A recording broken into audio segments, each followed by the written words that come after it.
Saya itu kalau sudah belajar tafsir misalnya, karena itu sesuatu yang saya tekuni. Saya belajar tafsir tidak lazim ya, tidak pakai kitab tafsir terus, tidak, seringnya pakai fikih. Ya karena saya punya guru Mbah Maimun adalah putra Ki Zubair Al-Faqih. Saya punya guru bapak saya sendiri, punya guru-guru wali. Jadi saya ini punya jalur ulama, punya jalur wali. Sehingga kemungkinannya saya itu kalau nggak ulama ya wali, atau gaduh-gaduh nggak jelas itu karena saking banyaknya itu. Dalam ilmu yang diajarkan Mbah Mun, diajarkan tentu beliau punya sanad ke Said Alawi sampai Rasulullah, atau lewat Mbah Karim, Mbah Hashim juga sampai Rasulullah. Yang jelas gak lewat duta besar karena ini mengkotek itu bahaya kalau sanad lewat apa? Duta besar. Sanadnya begini, ada riwayat yang ditulis kitab Ihya, juga ditulis kitab Khilyatil Aulia, itu memang yang menopang perilaku duta besar tadi. Inna min khiyari umati qauman yadhakuna jahron min saati rahmatillah. Itu dalam kitab Khilyatul Aulia redaksinya malah inna min khiyari umati fi manabbani al malaul a'la qauman yadhakuna jahron min saati rahmatillah. Jadi termasuk umat-umatku yang pilihan adalah itu komunitas kaum yang kalau guyu itu buan terbanter itu. Sehingga saya khawatir duta besar tadi ngakak-ngakak gitu apa bagian dari kewaliannya ya gitu. Karena disebut khiyarul ummah, umat-umat apa? Pilihan. Meskipun kayaknya ndak juga, tapi ini cerita saja kan. Jadi inna min khiyari ummati fi manabbani al-malul a'la qauman yadhakuna jahran min saati rahmatillah. Lalu saya mikir kenapa itu jadi khiyarul ummah. Bali itu masyhur seneng guyon. Mbah Mun ya masyhur seneng guyon. Bapak saya seneng guyon. Saya dulu itu iskal, ada kaji itu terkenal agak punya will itu, ya agak maksiat agak ceritanya, ini agak katut juta besar tadi, makanya saya ngomong perempuan. Kaji itu agak ada gosip suka will. Ketika Mbah Mun ketemu bapak saya itu bilang begini, "Lho Nur, bapak saya namanya Rosalim, apa iku ayu kok nganti kajiku seneng?" "Lho ayu, Mbah." Bakasan ini tentang ayu, saya dulu iskal kenapa Ki bakas wong ayu gitu. Tapi setelah saya tambah alim, tambah tahu itu, sama harus ikrar memang tambah alim, paham itu artinya tambah alim. Akhirnya Mbah Mun cerita gini, nah aku kefikian malah jadi qadzaf. Jadi qadzaf misalnya gini, Anda terlalu Islam serius, pasti komentarnya gini, kaji kok demenan, kaji kok katut wedoan. Serius tapi akhirnya menabrak satu aturan yang dilarang Allah SWT. Itu kalau kamu menuduh zina jadi qadzaf, kalau kamu bilang kaji kok katut wedok jadi suudzon.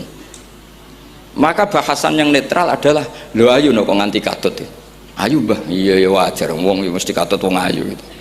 Itu filosofi. Jadi di balik guyon itu ada trik untuk menghindari ke fikih atau ke ketentuan fikih yang salah. Yaitu kalau kamu kejebak ekstrim, kaji kok seneng wong ayu, kaji kok demenan, maka berarti Anda qadzaf. Qadzaf itu menuduh orang lain yang enggak jelas apa buktinya. Maka guyon ini satu-satunya cara menghindari kesalahan yang lebih fatal. Sehingga di sini dibutuhkan kemampuan seni mengelola agama supaya agama ini tetap ceria. Saya berkali-kali cerita kalau ngaji, Imam Syafi'i itu kalau ditanya, diberitahu orang yang nyium tangan jenengan, yang di depan jenengan itu hormat, itu di luar ngerasani jenengan, bully jenengan. Jawabnya Imam Syafi'i itu tertawa-tawa, baguslah berarti saya wibawa, di depan saya buktinya tidak berani kata. Jadi enteng saja, dijawab enteng saja. Baguslah berarti saya wibawa, nyatanya di depan saya tidak berani. Tapi banyak orang membenci jenengan karena fikih jenengan. Jawabnya Imam Syafi'i seneng lagi, baguslah nggak seneng saya pasti nggak pernah ngutang saya. Coba kalau kamu seneng juta besar itu pasti minta tolong, mau masuk apa saja lah. Tapi kalau benci Pak duta besar pasti malu kan minta tolong. Untung mana kamu dibenci orang sama disenengi orang. Karena kalau dibenci orang yang benci itu pasti tidak utang kamu, tidak ngerepoti kamu, tidak senang. Jadi Imam Syafi'i itu ngadepi dunia itu enteng saja, diberitahu itu orang itu nggak suka kamu gini-gini, ya bagus lah. Sehingga beliau ngendikan terkenal sekali, waman asa'a ilaika faqad atlaqaka. Orang yang berbuat buruk sama kamu berarti membebaskan kamu. Karena orang ini pasti nggak akan ngerepoti kamu. Jadi ulama-ulama dulu ciri khasnya adalah ar-ridho anillah, melihat apa saja itu sudah ridho. Dan ridho itu ekspresi paling gampang ya ceria, seneng. Nah kemudian tadi kan saya bilang terakhir ini yang paling terakhir saya baca trik menjaga perbedaan ini tetap kondusif. Saya neliti kitab Bali Maksum sampai khatam, termasuk kitab yang saya letakkan di kamar khusus. Itu diantaranya ada kitabnya Bali Maksum, Nadoman Solam Taufiknya Mbah Hamid yang karangan orang-orang Indonesia. Tentu terbanyak ya kitabnya Mbah Mun, Mbah Zubair. Bahkan saya masih punya catatan tangan tulisannya Basim Asyari, karena beliau pernah nyurati buyut saya ketika khatam Sahih Muslim yang keluarga Kudus. Terus banyak lah saya punya, termasuk saya punya tulisan tangannya Kiai Fakih Mas Gumambang, gurunya Mbak Zubair. Saya memang dokumenter kitab, sehingga saya maaf sekali kalau pidato umum itu memang saya tidak keahlian saya. Karena itu harus dobes, itu tidak keahlian ulama, dobes itu tidak keahlian ulama. Ini saya baca singkat, tapi semoga ini barokah karena ini kholnya Bali Maksum. Semua mubalek tadi pakai catatannya sendiri, jadi itu ngekholi dirinya sendiri. Ini saya pakai orisinil kitabnya Bali Maksum. Jadi saya mungkin penceramah terbaik karena sesuai konteksnya gitu. Lah ini enggak. Ini kholnya Bali Maksum, cerita syairnya sendiri tentang rokok lagi. Bolot lagi. Yes. Ya semoga diampuni oleh Allah Subhanahu wa taala. Ini ngendikane beliau tentang meminimalkan konflik. Ini saya baca di bab Al-Mithalul Awal. Jawazu hibati thawabil qiraah wa shadaqah lil mayyit wa wusuli thawabil qiraah wa a'malil birril mayyit. Kita berkeyakinan bahwa yasinan, tahlilan itu sampai ke mayit. Itu boleh kita hadiahkan dan sampai ke mayit. Kata Bali Maksum, wa wa min masailil furu' al khilafiyah. Fala yajuzu bi sya'nihi itharatul fitan wal jidal wal inkar. Alal qail wal amili bihi wala alal mukhalif. Ini dari awal masalah khilafiyah. Sehingga agak perlu jadi konflik yang berkelanjutan, baik kita menuntut yang melakukan itu atau menuntut yang menentang itu. Karena dari awal ini masalah furu'iyah. Sing nglakoni nggih monggo, sing nentang nggih napa? Monggo. Selama ini kan kita yang melakukan memaksa orang lain menerima, yang menentang memaksa orang lain menghentikan. Ini tidak fair kata Bali. Kata beliau itu gak fair. Wala yang bagi ayaqa bainahuma ma la yang bagi wuquhu bainal akhwaini muslimaini. Kata beliau, wala in kana lil mani'i mustanadun fa inna li ghairihi mustanadan kadzalik. Kalau yang melarang tahlilan, melarang yasinan dikirimkan ke mayit itu punya mustanad, punya sanad. Yang bagi yang membolehkan juga punya sanad. Kalau ada kiai yang kalau pidato nangis itu sanadnya banyak dan benar, tapi yang uraan kayak Pak Duta Besar juga banyak. Semuanya ada sanad.